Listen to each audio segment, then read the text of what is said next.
გადაგასული ულტიმატუმი და უშედეგო მოწოდება არასაპარლამენტო ოპოზიციას პრაიმერის ჩატარებაზე ოპოზიციისთვის მიცემული ვადა ამოიწურა და ამ დრომდე ამოწოდებას არც ერთი ოპოზიციური გაერთიანება არ გამოხმაურებია. ხელმოწერა არც პრაიმერის მომხრე პარტიებს დაუფიქსირებიათ. კობა დავითაშვილი და ზურაბ ნოღაიდელი დღეს ამ თემაზე კომენტარს არ აკეთებენ და ამბობენ, რომ საბოლოო გადაწყვეტილება და სამოქმედო გეგმა ხვალ გახდება ცნობილი.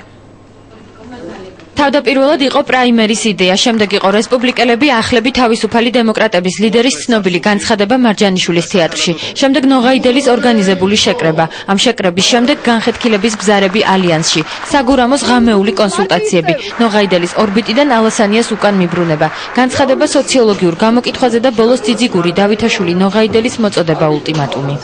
რჩებით რა ერთგული იმ მოსაზრებისა, რომ თბილისის მერად ოპოზიციის მიერ წარდგენილი უნდა იქნას ერთიანი კანდიდატი, მზად ვართ გადავდგათ კომპრომისული ნაბიჯები ოპოზიციონერი კოლეგების მიმართ.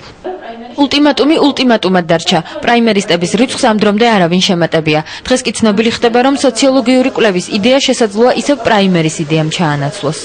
მოვისმინეთ ძალიან ბევრი კრიტიკა იმასთან დაკავშირებით, რომ ეს არის რაღაცა ხაფანგი და უამრავი სხვა ბრალდებები და ჩვენ ველოდებოდით კონკრეტულ წინადადებებს, ვის რა მიმართულებით მიაჩნდა, რომ უჯობესი იყო ამ სისტემის ან გაუჯობესება ან შეცვლა სხვა სისტემით. არანაირი წინადადება ჩვენი კოლეგებისაგან არ შემოსვლოდ. კუკავასგან განსხვავებით დღეს მედიასთან საუბრისგან თავი შეიკავეს ნოღაიდელის და დავითაშვილის პარტიაში. პრაიმერისტებს საკუთარ ულტიმატუმზე ამ დრომდე ხელი თავადაც არ მოუწერიათ. როგორც პარტიებში აცხადებენ, ისინი პრაიმერის თაობაზე სპეციალურ განცხადებებს ხვალ გააკეთებენ. წინა კვირაში ლიდერის პოზიციათა რყევების შემდეგ დღეს პრაიმერზე ალიანსში უარი კიდევ ერთხელ განაცხადეს.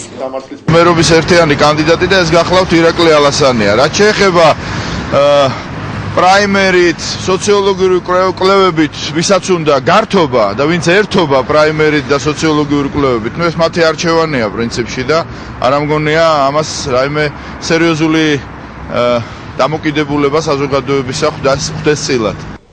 ექსპერტები კი მიიჩნევენ, რომ თუ ოპოზიციის ამ ნაწილმა კონსოლიდაცია ვერ მოახერხა, წინასაარჩევნოდ მათი შანსები კიდევ უფრო შემცირდება. ასეთ ლოზუნგების წამოყენება ჯერჯერობით ოპოზიციას არ დაუწყე. ლოზუნგი, რომელიც ასახავდა მის სტრატეგიას. შინაარსი დატვირთვა, რაც მოაქვს საქციელსა თუ ლოზუნგს ერთნაირი უნდა იყოს. არ უნდა გამორიცხავდნენ ერთმანეთს.